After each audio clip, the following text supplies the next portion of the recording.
Bonjour, c'est Gilles du site boursicoté.com. Voici l'analyse technique des principales paires de devises du marché Forex pour cette journée du lundi 3 février 2014.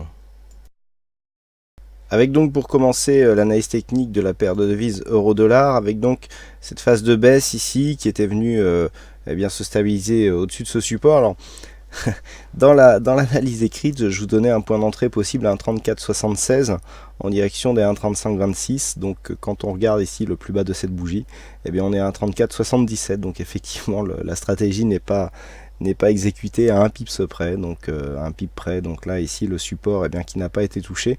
Malgré tout le rebond était bien ressenti et l'objectif était atteignable. Donc pour ceux qui sont rentrés sur la zone, félicitations. Mais pour ceux qui ont attendu le point précis, voilà, on rate le trade d'un pip. Mais bon, c'est pas grave, hein. Ce sont des choses qui arrivent en trading. Malgré tout, donc au vu de cette configuration fortement survendue ici, qui était constatée sur les oscillateurs et un MACD qui était hésitant, on avait eu ici un faux retournement qui avait donné lieu à un faux signal, et puis le deuxième a été le bon. On ressort ici de la zone de survente et on confirme donc le retournement court terme avec donc le premier objectif qui est atteint, puisqu'il s'agissait ici de cette ancienne zone de support qui du coup est en train d'être testée comme une résistance. Alors le rebond technique ici est confirmé. Maintenant l'amplitude qu'il va nous donner nous donnera une idée de la puissance intrinsèque de ce mouvement de baisse. Donc ici une phase de résistance sous 1,3526, voire sous la moyenne mobile 20 exponentielle, nous donnera un signal de continuité de cette tendance baissière, puisque nous avons tout de même cassé un plus bas. Donc le fait d'avoir ici cassure d'un plus bas significatif, forte dynamique ici qui nous fait une grosse attaque sur la bande de Bollinger inférieure. Quand je dis grosse attaque, c'est ici même les bougies qui sont la double hors-bol que nous avons ici, qui a été réintégrée. On a eu juste ici une petite attaque et puis on est redescendu tout de suite. Donc là on est vraiment sur un retour très faible qui témoigne de cette pression baissière qui s'exerce sur ce creuse de devise. Donc on atteint l'objectif ici suite à la cassure. Le prochain objectif était 1,3476. Bon, on est dans la zone, même si effectivement pour le point d'entrée on l'a manqué d'un pip. On pourra considérer que l'objectif ici est atteint. On marque un rebond technique. Donc ça, c'est un début de retournement, puisque nous étions précédemment sur une phase où nous avions un nouveau point haut ici. Là, on invalide, on repasse ici en contact avec la bolle inférieure. Donc là, on a des contacts de retournement, des signaux de retournement de flux, mais sans cassure d'un précédent plus bas. Donc il ne s'agit pas vraiment encore d'un mouvement de retournement. Malgré tout, ici, on s'enfonce. Donc phase d'exagération temporaire, à peine retracée. On s'enfonce une deuxième fois, on vient chercher ici un objectif et on marque le premier rebond technique. Donc là, c'est sur cette zone ici que l'on saura si on est dans un début de mouvement de fond moyen terme, avec ici une alternance de points haut et points bas quasiment tous dans la même zone, ou alors si nous sommes dans un début de phase dynamique, ce qui pourrait être confirmé par certains événements macro. Et donc dans ce cas-là, la zone ici 1,3540 devrait être une zone de résistance sur cette phase. Qui plus est, nous avions eu ici cette zone comme un support. Donc à surveiller ici 1,3540. Si l'euro-dollar arrive à casser cette zone et à revenir ici par exemple sur un 35,78,80, là on aura un signal qui serait un peu moins puissant, puisqu'on reviendrait ici sur la même résistance. Là, tant que l'on reste ici sur cette zone qui était un précédent support, le fait qu'on ait cassure retour ici et que l'on reste sous cette résistance, nous donnerait un signal de continuité baissière beaucoup plus puissant. Si on remonte un peu plus haut, on commencera à amoindrir la puissance du signal baissier. Donc à surveiller ici 1,3525, donc 1,3526 qui était l'objectif de trade sur cette première phase. Et en cas de cassure confirmée, la zone est 1,3579.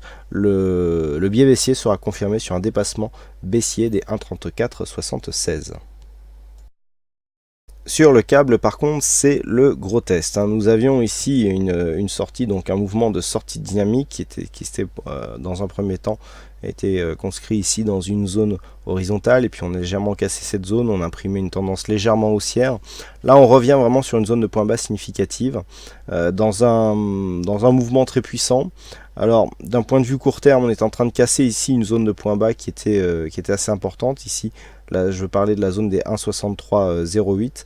Nous allons enlever les Fibonacci qui ne nous servent plus à grand chose. Donc là on est en train de tester cette zone. Alors le contexte est quand même énormément survendu. Une grosse survente ici au niveau des stochastiques MACD, des stochastiques RSI pardon. et un MACD qui, après avoir donné ici des signes de possible retournement, repart à la baisse, mais sur une amplitude qui normalement laisse à penser que, surtout vu la configuration ici des oscillateurs, nous pourrions avoir un retournement. Toutefois, et donc malgré la présence de ce support, les cours qui attaquent cette zone, pour voir que le support a déjà été attaqué et que pour l'instant il n'y a pas de signe de faiblesse. Donc c'est pas parce que les indicateurs sont plutôt bien orientés qu'il faut anticiper un signal.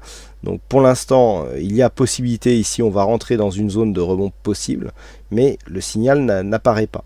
Donc tant que le signal n'apparaît pas, eh bien les cours peuvent continuer à baisser. Et donc on peut aussi très bien se retourner sur la zone des 1,6256 qui est le support qui se trouve, qui est donc juste le support inférieur. Donc sur la poursuite du mouvement, attendre ici et guetter donc un signal de retournement. Mais tant que ce signal n'arrive pas, on privilégie donc le biais baissier. Donc bien sûr on ne rentre pas sur une tendance qui en est déjà à ce point là. On attend ici le signal de retournement. Par contre, du point de vue de la tendance, si on casse ici la zone, cette zone-ci, alors on a deux zones importantes, la zone des 1,6310 ici, qui est en train d'être testée, et la zone des 1,6216. Alors, 1,6310, bon, on aurait un signal ici de retournement du flux, hein, puisqu'on aurait ici ce point bas significatif qui serait cassé. Mais par contre, sur une rupture ici des 1,6216, on aurait une structure, alors on n'est pas réellement sur une anse avec tasse inversée, mais on aurait une structure qui pourrait nous donner un report d'amplitude qui nous donnerait un objectif inférieur au 1,60. Hein. Donc attention ici, ça sera surtout cette zone, hein, 1,6213 qu'il va falloir surveiller. Et bien entendu, pour repasser ici sur un biais haussier, il faudrait repasser au-dessus de cette zone de résistance majeure qui se situe à 1,6442. Sur le dollar yen, nous confirmons ici l'évolution en phase baissière, mais nous étions plutôt sur un schéma ici en biseau d'élargissement. On voit bien ça ici sur une vue un peu plus élargie après avoir quitté ici ce trend secondaire. Alors il semblerait que nous soyons dans une continuité ici baissière, mais que la figure initiale soit en train d'être interrompue. Alors il faudra attendre ici de voir quel est le point significatif pour voir si nous pouvons tracer autre chose comme support. Pour l'instant on est en pleine dynamique. Alors si on se rapproche, on peut constater que la zone 50-61,8 qui était pressentie est vraiment attaquée de plein fouet. Donc là on a intégré cette zone vraiment pour venir définir ici des points bas aux alentours des 101 yens pour 1 dollar. Pour l'instant, donc, on est dans une continuité de consolidation. Cette phase de baisse, alors, si elle venait à dépasser ici la zone des 100.62, sachant que nous avons ici une zone à 100.58 qui est une zone déjà identifiée comme étant une zone de support probable, eh bien sera la limite, hein, puisque si on dépasse vraiment cette zone, dans ce cas-là, la probabilité ne sera plus à une continuité du mouvement haussier suite à un mouvement de consolidation, mais à un retournement avec un retracement total, hein, donc qui aurait pour objectif ici la zone des 97,61. Donc pour l'instant là ici on attaque le 61,8. Malgré tout, bon, si on se rapproche, on peut constater qu'on a une configuration qui commence à être survendue. On a les oscillateurs donc qui rentrent en zone de survente.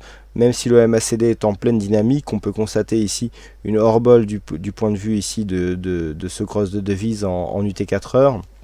Donc des phases d'exagération comme ça qui en général arrivent sur une phase de stabilisation, un peu comme ce que nous avions eu ici ou ici, hein, on a une phase de baisse et puis à un moment ça s'emballe et puis hop ça se stabilise, hein. Donc là on est dans l'emballement, bon, sauf si cette bougie ici réintègre effectivement la bande de Bollinger en clôture, on peut très bien continuer ici sur un mouvement baissier, mais là lorsqu'on commence à sortir comme ça entièrement des bols, en général on a une phase de stabilisation qui arrive, en général puisqu'il n'y a rien d'automatique. Donc pour l'instant ici il semblerait que ce soit la zone des 100.85 qui fait office de support de rebond. Si les cours continuent à descendre en direction de cette zone, on le semble bien que ici on aura une forte survente et un MACD qui aura une grosse amplitude, donc prête à se retourner. Par contre, du point de vue du signal d'invalidation, là on a validé la continuité d'un signal par la cassure de cette zone des 101.87. Donc cette zone était précédemment définie comme un support. On avait une zone de support entre 101,80, 100 et 102. Cette zone est cassée. Donc maintenant, je dirais que pour invalider la continuité du mouvement baissier, il faudrait remonter ici au-dessus de cette zone et puis casser en force la moyenne mobile 20 exponentielle. voyez comment depuis ce retour ici, les contacts avec la moyenne mobile 20 exponentielle ont donné finalement des bons points de contact pour une continuité de tendance, avec ici donc ces points de contact ici cette moyenne mobile qui s'est vraiment imposée comme résistance, et puis ensuite on accélère, hein. Donc là pour l'instant on est vraiment dans un vrai flux baissier.